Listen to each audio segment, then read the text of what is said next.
What's going on, everybody? Good afternoon. Let me grab your attention for a second. All right, we got about 5 minutes before practice starts. Your coach gave me the floor, so I wanted to go ahead and capitalize and use this opportunity to give you guys a couple of tips and tricks and techniques and theories about relaxation, okay? I was in your shoes once before. I too ran track and field. My events were 800, 400. Those are some brutal races, and I know the importance, the personal importance of making sure that you show up to a meet in your optimal zone, in your sweet spot, all right? So do we have any questions before we get started? All right, well, let's get going. Who here can explain to me a little bit about some of the feelings you feel on the spectrum of energy? Because energy's on a spectrum, right? So what kind of things do you feel when you're over-aroused or when you're energized? Okay? Yep. Tightness, all right? Over here. Shortness of breath, very good. Over here. All right? Sometimes it's mental. Yes, absolutely. What do you mean by that?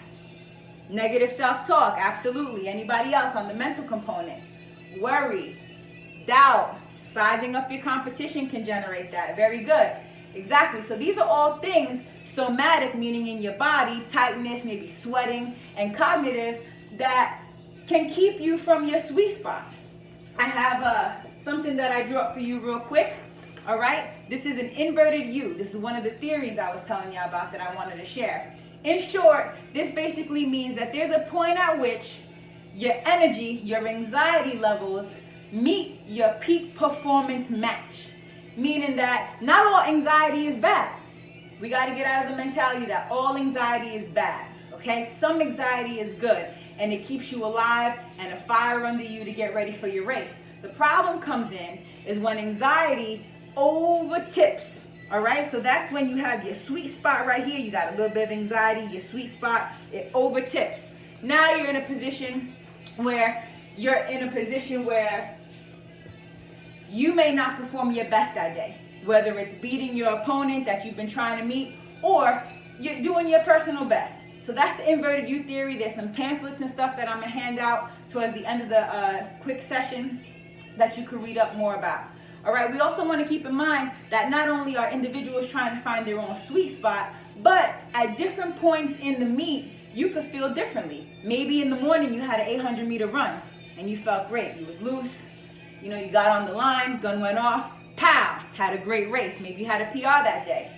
An hour went by, now you have a 400-meter run, and, you know, you're nervous. You sized up your competition. You're not in your sweet zone anymore. So that's also called, you got your individual optimal zones, your individual zones of optimal functioning, okay? So that means that not only do you guys feel differently from each other because y'all all have a different sweet spot, but even within one individual, that could look different throughout the schedule of the meet. And then lastly, you always want to make sure that your mental is more balanced than your physical, meaning basically multi-dimensional anxiety theory is the last theory for today. Basically meaning that you're going to be aroused, you're going to have a lot of energy, you're going to have a lot of intensity, all words that we use in this field to describe being overly energized. But at the end of the day, you want your mindset to be less worried than your body if you had to pick and choose. Last but not least, a couple of tips to get you going. I'm going to give you 2 tips. Mind to muscle. This is something you could do when you have a little bit more downtime. When you're on the line or when you're stretching and getting ready for your meet, there's some muscle to mind techniques. Muscle to mind. The reverse. Mainly focused on breathing, okay? You could do it anywhere. So real quick, mind to muscle. It's the night before a race, big meet, might have scouts coming out, and you want to make sure that you're thinking the best the night before. So you have your relaxation, you have your meditation techniques, the relaxation imagery is the next one. You got your meditation techniques. That means you're going to go to bed, you got your quiet place, maybe you lit a candle, little incense, right? You got the mood going, and then you're quiet. You're thinking about how you want to perform. Getting the juices rolling mentally.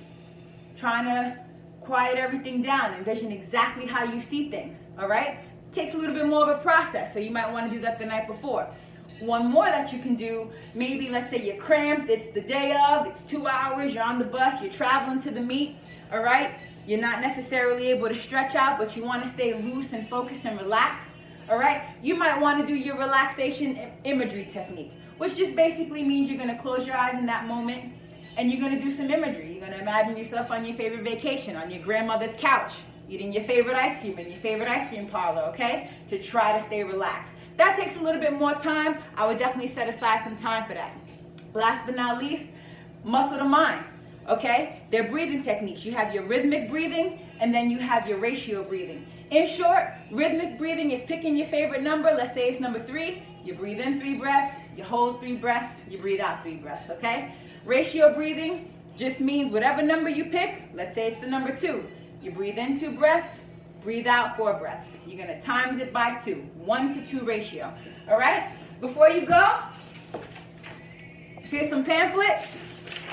All right? Each one, take one to teach one. All right? I see your coach coming over. I'm already a little bit over time, so I don't want to take any more of your time. It's been great to see y'all. All right? So let's get it going. Good luck this weekend at your meet. High knees to the finish line.